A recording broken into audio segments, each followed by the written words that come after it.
격당되었다는 사실을 기뻐하고 하나님께 영광 돌리는 우리 모두가 되기를 바라면서 말씀 듣기를 원합니다. 오늘은 이스라엘의 왕은 누구인가 라고 하는 제목입니다. 오늘 성경 말씀은 사무엘상 16장 7절로 잡았습니다. 사무엘상 장 7절.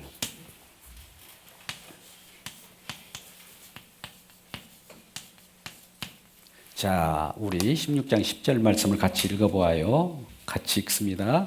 다 같이 함께 읽겠습니다. 시작.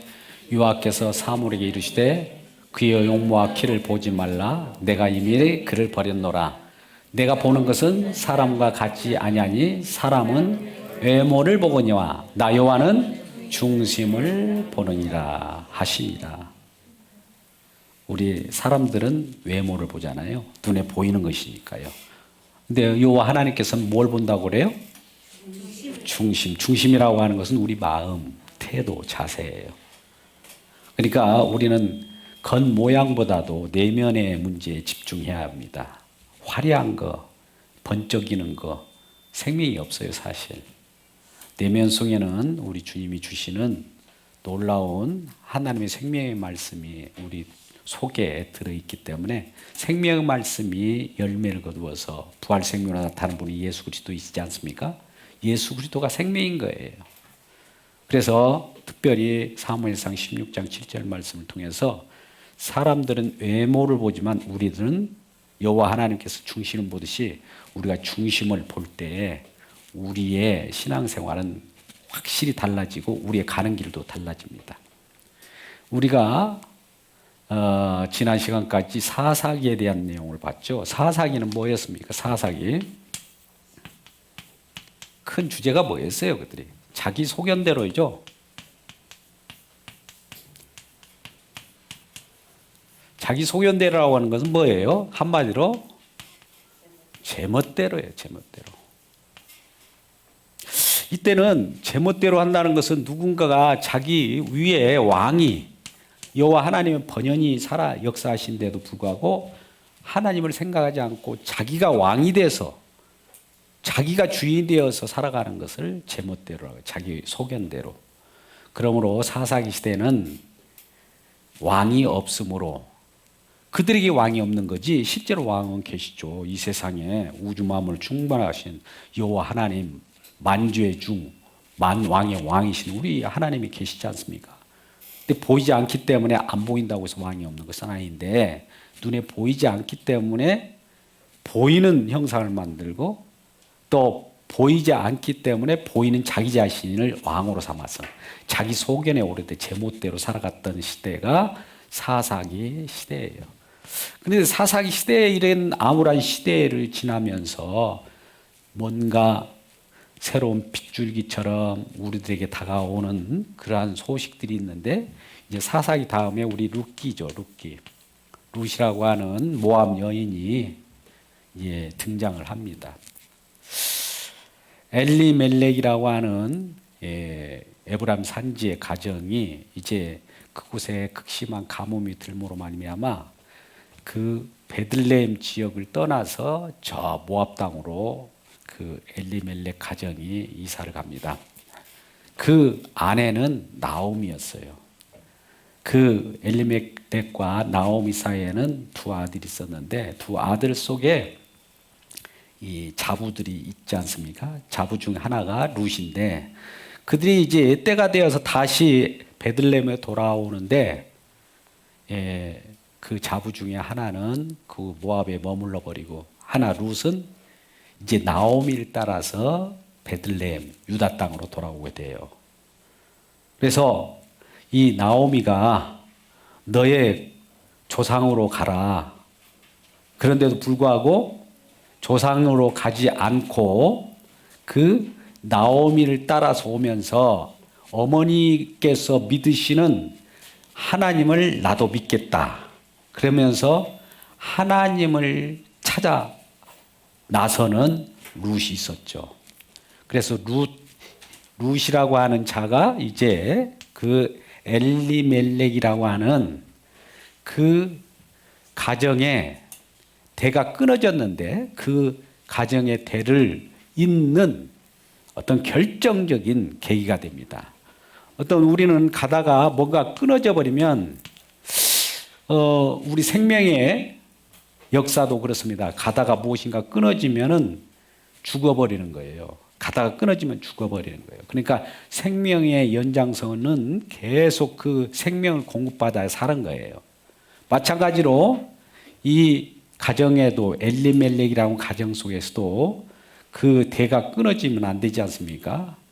그런데 엘리멜렉에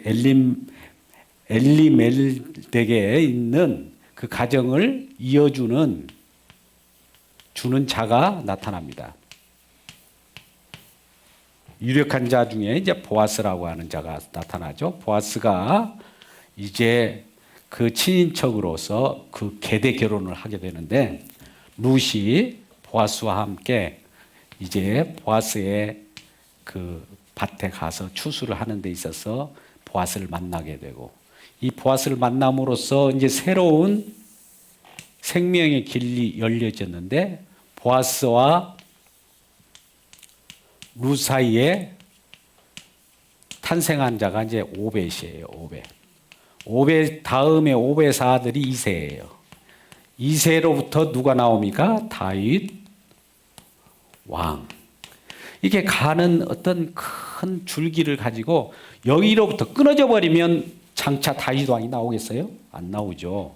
다윗 왕 후로 이제 예수 그리스도라고 하는 진정한 만왕의 왕이 탄생하는 그런 일이 벌어지는데 집중하세요. 벌어지는데 보아스와 룻 가운데 이런 사사기 가운데 자기 초견대로 제멋대로 살아가는 그런 인간들 가운데 어둠이 짙을 때 빛처럼 나타나는 그 줄기가 있게 되고 이러한 것들을 배경으로 삼고 이제 사무엘 상하가 시작되게 되는 것입니다. 집중하세요, 이쪽으로. 그래서 사무엘 상에서는 이제 어떤 일이 벌어지냐면 여기에 사사기 시대에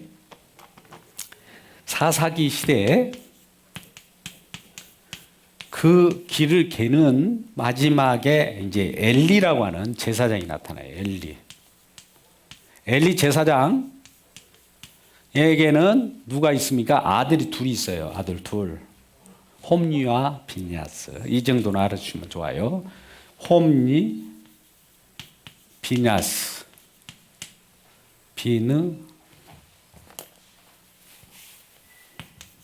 비느하스라고 하는 이 두 제사장의 아들이 있는데 이들이 제사를 지내면서 그 재물을 도둑질하기도 하고 그 속에서 여인들을 또 이렇게 취하기도 하고 이런 안 좋은 일을 펼치는 거예요. 사사기의 마지막 시대에 그런 일이 벌어지는 거예요. 그러니 그 속에서 뭔가 이게 잘못됐다는 것을 알고 이러한 암울한 이 시대에 사사기는 암울에다가 암울이라고 하는 표현을 할 수 있는데 여기서도 새롭게 암울 속에서 빛으로 또 나타나는 소망의 빛으로 나타나는 자가 있는데 누구겠어요? 사무엘입니다. 사무엘. 우리가 사무엘 지금 상하를 보고 있잖아요. 이제 지금 사사기가 지나서 사무엘 상하를 보는데 사무엘이 나타나요. 사무엘은 어떻게 태어날까요? 사무엘 어머니가 누구예요? 예, 오늘날 닉네임으로 메일을 보면 한나라고 하는 자들이 있어요. 여기도 한나가 있을 텐데요. 한나 메일을 가지고 있는 분이에요. 한나가 누구예요?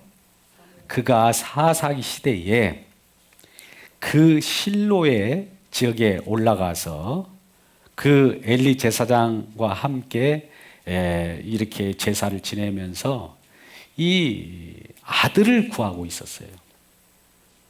그 남편은 엘가나인데 엘가나에게는 또 다른 여인이 있었어요.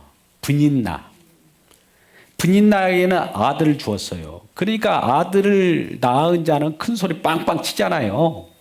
오늘날도 아들을 낳으면 자녀를 낳으면 좀 힘이 셀 수 있어요. 자녀 없는 분보다도. 자녀가 없으신 분이 그렇다고 뭐 문제가 있는 것은 아니에요. 오늘날에는 다 똑같이 예수 그리스도 안에서 생명을 얻는 것이 진정한 중요한 것이니까요. 그래서 분인나가 자기 아들을 힘입고 그 한나를 격동하는 거예요. 격분하게 하고. 그러면은 이 한나는 얼마나 자식이 없는 마음이 괴롭겠습니까? 그래서 날마다 실로의 제사장 엘리에 있는 가서 기도를 하고 울면서 할 때 엘리가 왜 너는 날마다 울면서 그러느냐, 술 취한 것처럼 왜 그러느냐 하고 빈정대는 거예요. 그런데 나는 술 취한 것도 아니고 정말 마음이 격정해서 하나님 앞에 아뢰는 것일 뿐입니다 해서 이제 여호와께서 이러한 한나의 기도에 응답해 줄까요? 안 해줄까요? 해줬어요. 그래서 아들을 주었어요. 그 아들이 누구예요? 사무엘이요. 빛으로. 사무엘을 딱 등남하고 나서 노래를 부릅니다. 이 노래는 굉장히 중요해요. 사무엘상 2장 6절 7절 말씀이에요. 우리 이러한 신앙 고백도 좋아요. 같이 읽어볼까요? 시작. 여호와는 죽이기도 하시고 살리기도 하시며 수월에 내리기도 하시고 거기에서 올리기도 하시는도다. 또 여호와는 가난하게 하시기도 하고 부요하기도 하시고 또한 낮추기도 하시고 높이기도 하시는도다. 하나님은 우리에게 날마다 높여주는 것이 하나님이 아니라 때에 따라서 낮춰주기도 하시고 가난케도 하시고 수월에 내리기도 하시고 높이기도 하시고 부하게도 하시고 온전케도 하시고 한다는 거예요. 그러니까 하나님이 이런저런 일을 우리 삶의 모든 주장을 한다는 것을 한나가 알았던 거예요. 처음에 아들이 없을 때는 마음이 격정해갖고 완전히 시대에 빠졌어요. 근데 아들을 주니까 마음이 확 올라간 거예요. 그러니까 우리가 여호와 하나님께 우리를 음침한 골짜기로 다닐지라도 음침한 골짜기로 다닐 때도 있어요. 또 푸른 초장 맑은 시냇물가로 옮겨진 때도 있어요. 이 두 가지가 다 있는 거예요. 우리는 어쩔 때는 음침한 골짜기 다닐 때를 여호와 하나님이 안 계신 걸로 착각하는데 아니에요. 그 속에서도 주님이 함께 계셔요. 푸른 초장 맑은 시냇물 목자로서 우리 지금 또 함께 계셔요. 그곳에도 함께 계셔요. 그러한 이 놀라운 고백을 사무엘상 2장 6절 7절 말씀에서 고백하고 있는 것이에요. 이 사무엘이 이제 엘리 제사장 휘하에서 훈련을 받고 그곳에서 예배를 드리면서 여러 가지 배우게 되죠. 그리고 그 실로에서 여호와께서 사무엘이 나타나서 하나님의 말씀, 그때는 여호와의 말씀을 청종하지 않는 시대이기 때문에 말씀이 희귀한 시대라고 해요. 근데 사무엘은 그 말씀, 하나님의 음성이 예민했기 때문에 말씀을 받아서 이런 많은 백성들에게, 이스라엘 백성들이 전달하는 그런 역할을 했습니다. 그래서 실로에 올라가서 실로에서 여러 번 여호와 하나님께서 이 사무엘을 만나 주신 거예요. 실로라고 하는 것은 예루살렘이라는 뜻이에요. 그래서 거기에서 실로로부터 베들레헴은 멀리 떨어져 있는 곳이 아니라 가까운 곳에 있기 때문에 자주 만나 주셔서 여호와께서 말씀을 한 바대로 그대로 전달합니다. 그래서 이스라엘 백성들이 그 말씀을 듣고 이스라엘 지도자 되는 장로들이 그 말씀을 가지고 살아가는데 어느 순간에 이스라엘 지도자 된 장로들이 여러 가지 의문을 갖게 되는 것이에요. 사무엘마저도 잘 믿지 않고 그런 속에 있었습니다. 그런데 외부적으로도 어려움을 겪고 있는 거예요. 주변에 블레셋이라고 하는 나라가 있었고 암몬이라고 하는 나라가 있었는데 그들로부터 여러 가지 엄습하는 그런 어려움을 겪고 있는 거예요. 날마다 그 주변에 강국으로부터 이 힘이 드는 그 억압을 받게 되는 것이죠. 그럴 때 블레셋에 이 침공을 받았을 때 이스라엘 장로들이 우리 이스라엘은 뭔가 있다. 그렇게 생각한 거예요. 뭐가 있었어? 이스라엘에는 아주 중요한 거 있잖아요. 이스라엘에게는 그렇죠. 법궤, 언약궤가 있습니다. 언약궤를 이제 지도자들이 어떻게 생각하냐면 지도자들이 이 언약궤 가지고 갖고 나가면 대적들이 물러가더라. 이전에 그런 일이 있었잖아요. 그러니까 언약궤를 가지고 블레셋에 대항하려고 가지고 나갑니다. 물론 이곳에는 엘리의 두 자녀인 홈리와 비느하스도 같이 그래 언약궤를 가지고 가면 어떤 대적이라도 물러나지 하면서 블레셋 침공해 왔을 때 언약궤를 앞세워서 갑니다. 그런데 언약궤를 앞서 가면 이전에는 항상 승리를 가져다 줬던 이 언약궤가 웬일일까요? 이 이스라엘 백성들이 대패를 가져다 주는 거예요. 완전히 그냥. 왜 그랬을까요? 이게 중요합니다. 하나님의 능력은요, 언약궤를 통하여 나타날 수도 있어요. 하나님 능력이 중요한 겁니다. 하나님이 중요해요. 우리가 믿는 신앙생활 속에서도 하나님은 어떤 사람을 통해서도 역사해요. 그런데 하나님이 더 중요한데 어떤 사람을 통해서 역사한다고 해서 그 사람이 집중하면 문제가 되는 거예요. 그 사람이 하나님이 되잖아요. 신이 되잖아요. 그러니까 이 언약궤가 어떻게 보면 마술의 신비한 능력을 언약궤가 나오는 줄 알고 언약궤를 수단으로 해가지고 대적을 물리치려고 하는 거예요. 그러니까 우리가 하나님을 수단으로 여기면 어떤 일이 벌어질까요? 그게 바로 우상이에요. 우리는 하나님이라고 해서 그냥 믿는다고 착각하지만 잘못 믿으면 그 하나님을 잘못 우리가 따라가고 우상을 믿으면서 하나님이라고 착각하는 거예요. 이 부분을 우리가 경종을 두는 거예요. 이스라엘 지도자들이 홈리와 비느하스를 유시해가지고 이 언약궤를 가지고 블레셋에 갔는데 왜 패했느냐? 언약궤를 신비한 어떤 마술적인 요소로 수단으로 여겼기 때문에 그래요. 하나님을 우리가 수단으로 여기면 안 됩니다. 그 자체가 우리의 목적인데 목적과 수단을 아시죠? 우리가 하나님을 이용해서 나를 위하여 나를 위한 하나님으로 여기잖아요. 이게 우상이에요. 무슨 말씀인지 아시겠어요? 굉장히 중요한 사실입니다만 대부분 이런 신앙인들이 많아요. 근데 이 자체가 목적이고 우리는 언약궤 속에 역사하시는 우리 주님이 그 자체가 영광 받아야 되는데 이것을 가지고 욕을 물리치려다. 여기에 이제 문제가 걸려 들어간 거예요. 그러니 이 블레셋이 이제 무서운 거예요. 그래서 이 블레셋에게 언약궤마저도 어떻게 됩니까?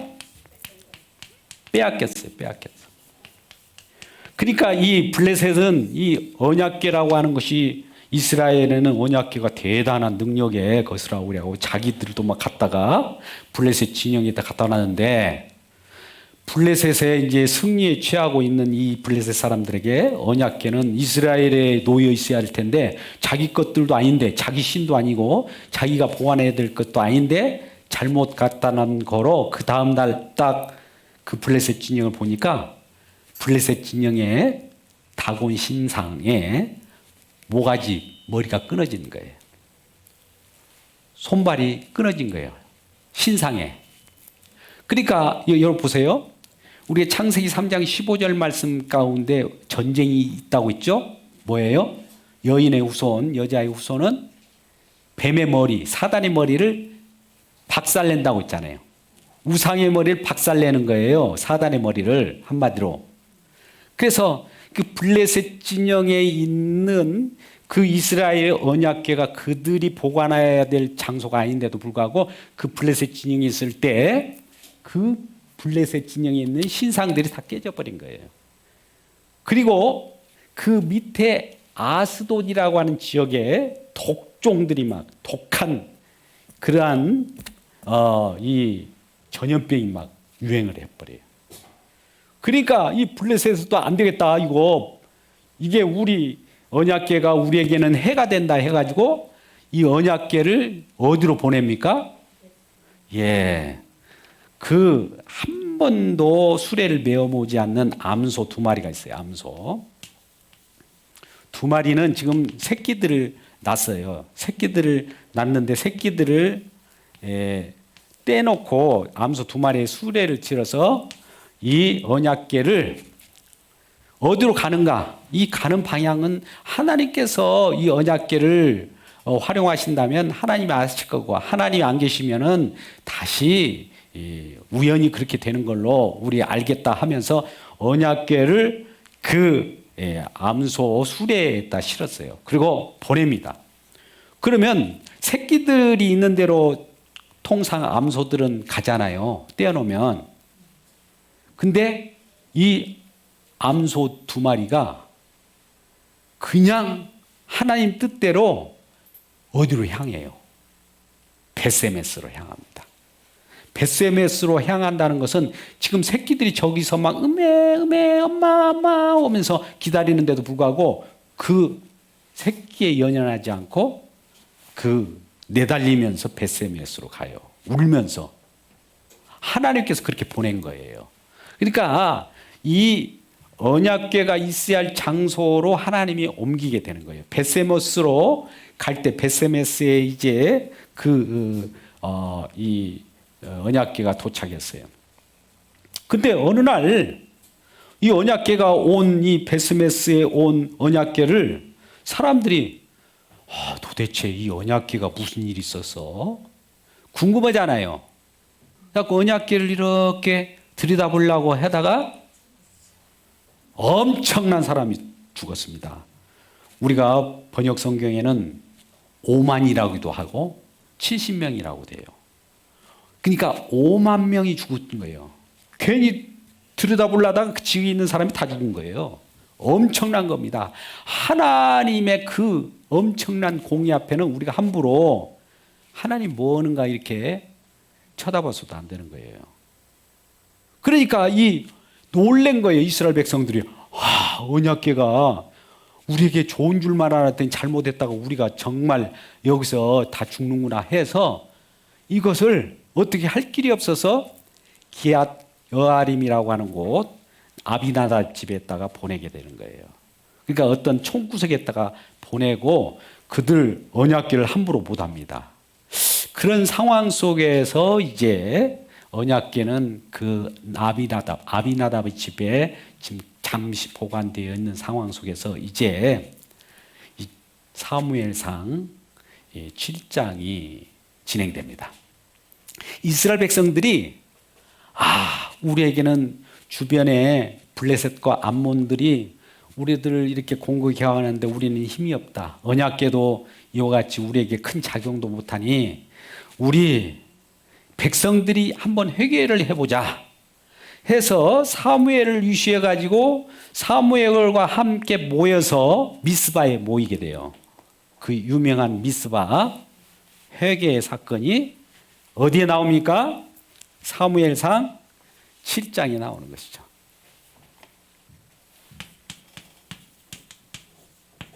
7장에 이제 미스바 사건이에요. 미스바에 이스라엘 백성이 다 모였어요. 우리가 그렇습니다. 하나님께서 우리들이 잘못을 용서해 줄 걸 믿고 이 사무엘을 중보자로 삼아서 우리가 함께 여호와 하나님께 회개하자 해서 회개의 바람이 부르니까 이 여호와 하나님께서 그 회개를 받고 그 블레셋 주변 강국을 완전히 흩어져 버려요. 블레셋을 주변에 대적들을 다 물리쳐 버려요. 이 미스바에서 사무엘을 유시해 가지고 회개의 사건이 일어나므로. 그러니까 우리도 뭔가 우리 속에 어려운 일이 닥치고 주변에 뭔가 꼬이고 일이 안 풀릴 때 먼저 말씀 앞에 바로 서야 돼요. 회개해야 됩니다. 회개하지 않고 자기 뜻대로 아무리 해봐야 엉킬 수밖에 없어요. 그러니까 뭔가 어디서부터 엉켰는가? 우리가 흔히 말하는 신약 성경의 버전으로 보면 첫사랑이 어디서 떨어졌는가를 봐야 된단 말이에요. 그러니까 뭔가 잘 안 되거나 주님 앞에 바로 서시기를 바랍니다. 그때 이제 미스바에 회개의 역사가 일어나서 블레셋에서 물리쳐 줬을 때 아, 우리 주님께서 여기까지 우리를 도우셨다라고 하는 아주 유명한 에베네, 할렐루야, 그렇죠, 우리 목사님. 자, 에베네셀의 역사가, 에베네셀의 하나님, 우리 주님께서는 여기까지 역사하셨다라고 하는 거예요.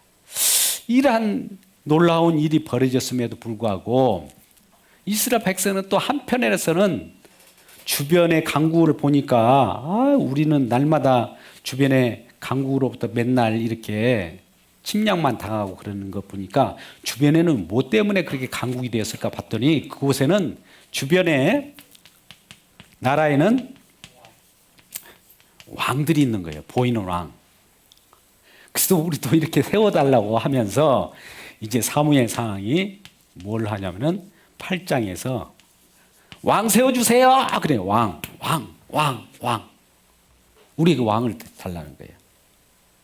그러니까 8장 3절에서 왕을 세워달라고 하고 이 엘리 제사장이나 사무엘의 그 자녀들도 사무엘도 나이가 들어서 이제 자녀들이 후계자로 사사로서 세야 되는데 제9실 못하는 거예요.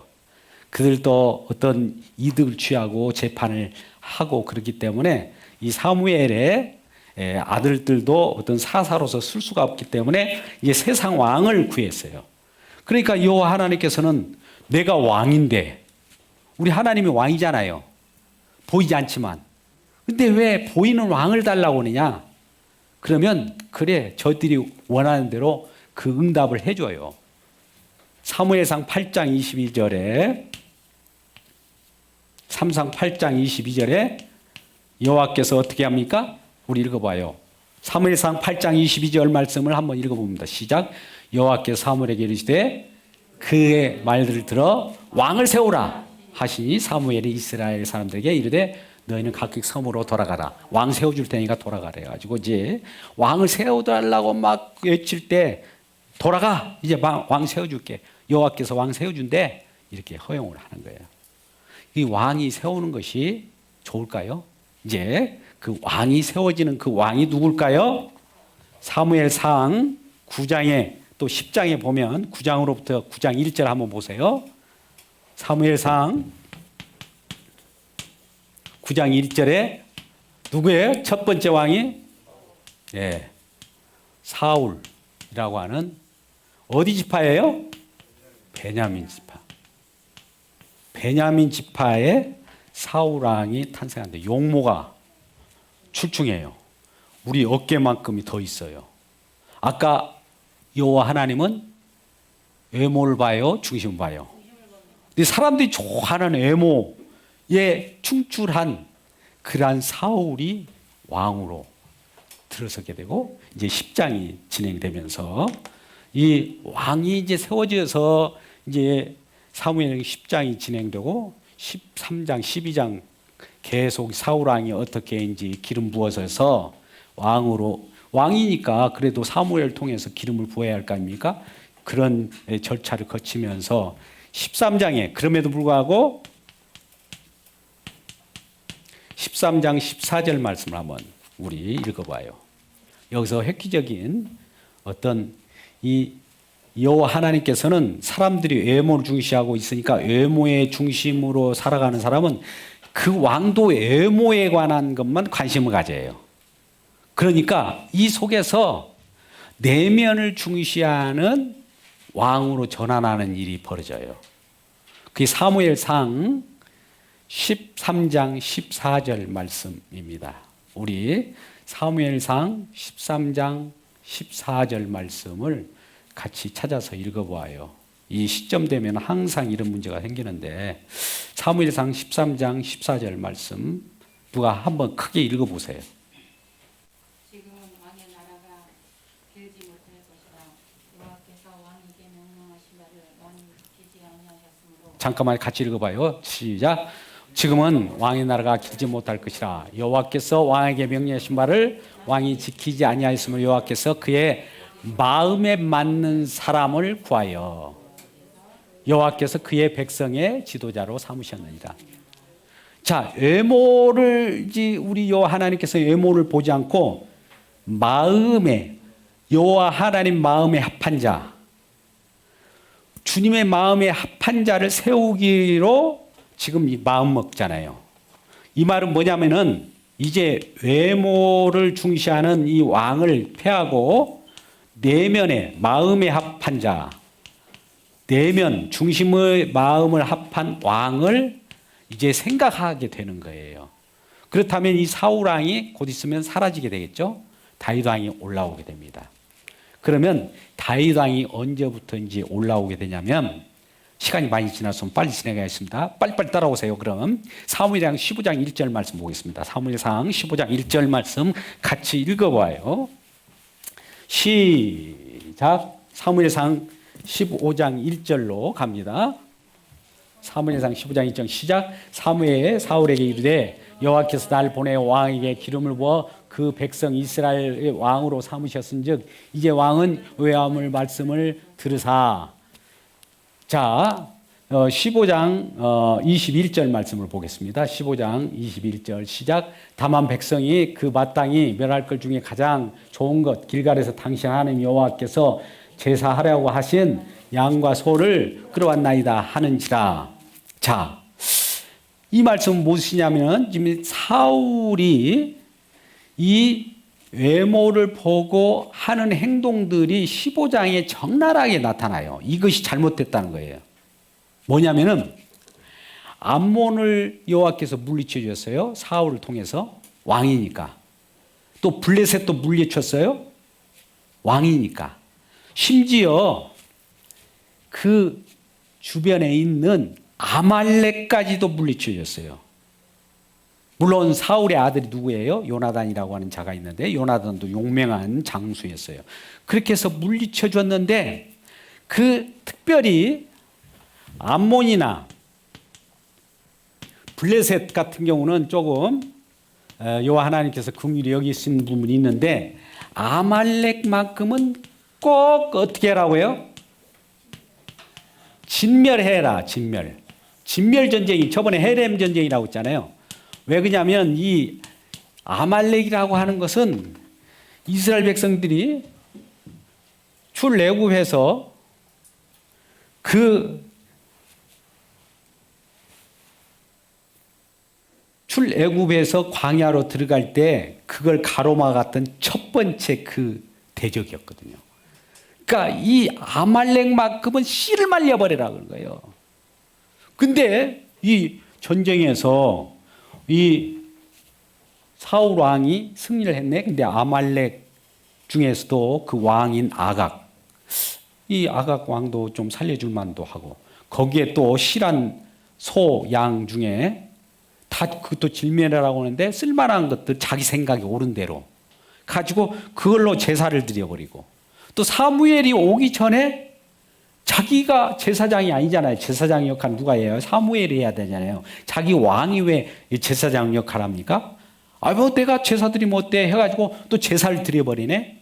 사무엘이 올 때까지 기다려버렸는데 그 7일간을 기다리지 못해가지고 그러니까 마음이 급한 거예요. 그래서 그렇게 이 자기 뜻대로 막 일을 저질러 버리는 거예요. 자기 소견대로. 그래서 그 일이 벌어졌을 때 어떤 일이 일어나냐? 우리 사무엘이 일한 사무엘이 일한 사울을 꾸짖는 내용이 나와요. 마지막 폐회시킬 때 사무엘이 누구를요?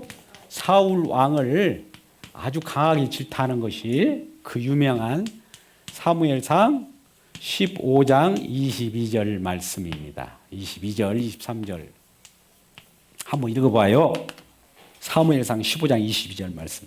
잘 아시는 말씀이에요. 한번 들어볼까요? 같이 읽습니다. 시작. 사무엘이 되 여호와께서 번제와 다른 제사를 그의 목소리 청종하는 것을 좋아하시겠나이까? 순종이 제사보다 낫고 듣는 것이 순양의 기름보다 나으니. 23절 같이 읽어요. 이는 거역하는 것은 점치는 것과 같고 완고한 것은 사신 우상을 절하는 것과 같음이라. 자, 이 부분을 놓고 이제 여호와의 말씀을 사울이 버렸으므로 말씀을 청종하지 않고 네 멋대로 아까 제 멋대로 했잖아요. 멋대로 했으니까 이제 사울 왕은 거기에 여호와께서 퇴출을 시키는 일이 벌어집니다. 그러면서 이 일이 있은 후에 16장에 들어가는데요. 16장 오늘 본문의 말씀 뭐라고 그랬어요? 16장 7절에 아까 처음에 읽었던 16장 7절 말씀을 한번 봐요. 사무엘상 16장 7절 말씀 아까 뭐라고 그래요? 중심을 본다고 했죠? 에모가 아니라 에모를 중요시했던 사울 왕은 폐해되고 중심을 보는 왕인 다윗 왕이 이제 나타나게 되는 거예요. 뭐 다윗 왕이 16장부터 등단하게 되는데 그 2세의 아까 룻은 보아스하고 누구를 낳았다고요? 오벳을 낳고 오벳은 이새를 낳고 이새는 다윗 왕을 낳았다는 이새를 찾아가지고 사무엘이 이새의 아들 중에 기름 부은 자가 있다 여호와께서 보냈다라고 하면서 이렇게 보니까 첫 번째 아들이 그 엘리갑이라고 하는 충출한 외모가 충출한 나와서 사무엘도 이게 여호와께서 세우려고 왕인가 싶었는데 여호와께서는 아니다 그래요. 둘째 아니다. 셋째 삼마 아니다. 그래갖고 계속 했는데 7째까지 했는데 아니라는 거예요 여호와께서. 그래서 이 사무엘이 다윗에게 물어봅니다. 혹시 아들 중에 지금 7째까지 했는데 혹시 남아있는 아들이 있습니까? 그러니까 그 이새가 하는 소리가 뭐 있긴 있는데 저 목동인데요. 저 들어가가지고 지금 양을 치고 있어요. 가는 아들로 취급도 안 해요. 뭐 이런 식으로 이제 비난거리면서 했는데 여호와께서 그에게 사무엘이 감동을 주어서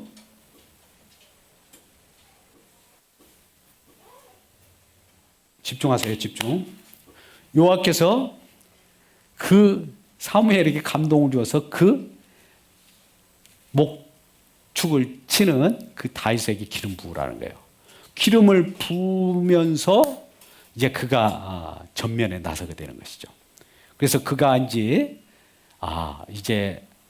그 이새의 다른 형들에게 지금 전쟁이 블레셋하고 싸움이 있는 그 전쟁에 어떤 볶은 곡식을 보내서 이새가 그 다윗 왕을 기름 부음 받은 다윗을 그 형제들에게 보냅니다. 근데 거기에서 이제 블레셋 진영하고 이스라엘 진영이 지금 서로 대결하고 싸워요. 이쪽에는 지금 이스라엘에는 다윗 왕이 아닌 사울 왕이 지금 있습니다.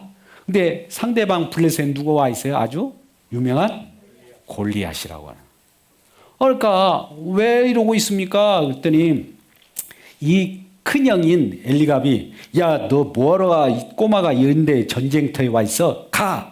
하고 집에 쫓아보내려고 하니까 아니 왜 그래요? 나 기름 부음 받았단 말이에요 하면서 이제 이 다윗이 무슨 일인가를 이렇게 드러내게 돼요. 그러면 내가 한번 나가서 저 대적 이 골리앗 장군을 한번 내가 대적해 보자고 그러니까 다들 막 웃고 그러는 거예요. 그럼에도 불구하고 그 사울 왕 귀 속에 이 다윗이라고 하는 꼬마가 한번 대적해 보다 보니까 그에게 이 갑옷을 매주었는데 그게 너무나 또 옷에 안 맞잖아요. 짝만한 소년이니까. 그래서 갑옷도 매지 않고 뭘 가지고 나갑니까? 물매, 돌.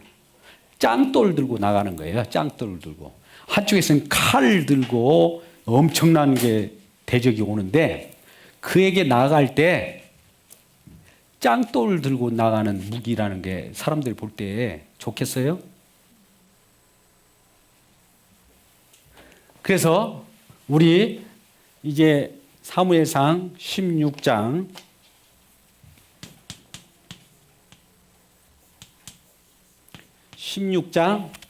45절 말씀 보세요.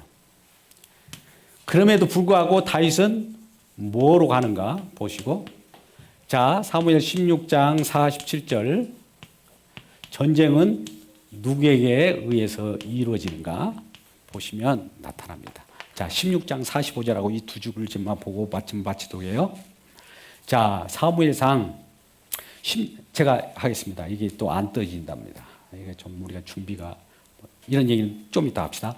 일단은 사무엘 16장 45절은 그 대적 골리앗이 가지고 오는 것은 너는 창과 단창과 찬창으로 나에게 오거니와 나는 네가 멸시하는 만군의 여호와의 이름으로 내가 너에게 가노라 라고 하는 거예요. 여호와 이름으로 싸우는 거예요. 약속의 이름으로 싸우는 거예요. 그러니까 여호와 이름이라고 하는 건 뭐라고 저번에 이름값을 한다고 그랬죠. 여호와 이름이라고 하는 이 이름이 싸우는 거예요. 싸움. 우리가 주의 이름으로 예수 그리스도의 이름으로 일어나 걸어라 할 때 이름이 싸우는 거예요. 예수 이름이 싸워주는 거예요. 우리가 싸우는 거 아니에요. 그런데 이 싸움을 이걸 이겨서 나오는데 나중에 고백하기를 이 구원 47절 말씀이 굉장히 중요한데 첫 9절 말씀하고 전쟁입니다. 47절 말씀 같이 읽어봐요. 시작. 또 여호와의 구원하심이 칼과 창에 있지 아니하면 이 물에게 알게. 칼과 창이 이 구원이 이루어지는 것이 아니라 뭐라고 해요? 전쟁은 여호와께서 속한 거예요. 전쟁은 여호와께서 속해서 전쟁이 이겨주셔서 우리에게 구원을 주신다는 거예요. 자, 창세기 3장 15절 말씀을 기억해 보세요. 여인은 우선이 지금 전쟁으로서 사단의 머리를 박살내고 깨버리려고 하고 아까 골리앗의 머리를 지금 다윗이 여호와의 이름으로 짱돌을 가지고 대적의 머리를 어떻게 해요? 지금 상하게 하는 거예요. 머리 날려버리는 거예요. 그러니까 이 물맷돌이라고 하는 산돌, 장차 예수 그리스도는 산돌입니다. 돌이 그 태산을 다니엘서 보면은 깨뜨린다고 그러잖아요. 큰 우상을. 그러듯이 골리앗을 향하여 던져버릴 때 이 돌이 그걸 깨버린 거예요. 그럴 때 이 뭐예요? 이거에 다윗이 승리하죠. 다윗 왕이. 이 다윗 왕이 승리는 누구의 승리와 같아요? 이스라엘 백성들의 승리하고 동일하다. 자, 이 말을 잘 보세요. 이 다윗의 승리가 여호와의 이름으로 나가 이 다윗은 자기 이름으로 나간 거 아니에요. 여호와의 이름으로 나갔기 때문에 여호와의 이름으로 승리한 이 이스라엘 백성들도 더불어서 함께 승리해요. 자, 그렇다면 이것이 신약 때 와서 다윗 왕으로 후세로 오는 예수 그리스도의 승리는 누구의 승리일까요? 예수를 믿는 우리 믿음의 사람들의 승리로 보여준다. 장차 진정한 왕을 고대하는 이런 사무엘상. 진정한 왕은 누구일까? 이스라엘 왕은 누구십니까? 진정한 왕은 누구일까요? 다윗 왕을 통해서 오시는 만왕의 왕 예수 그리스도라는 거예요. 이를 알고 우리가 승리의 삶을 살아가는 우리 모두가 되기를 주님의 이름으로 축복합니다. 기도하겠습니다. 아버지.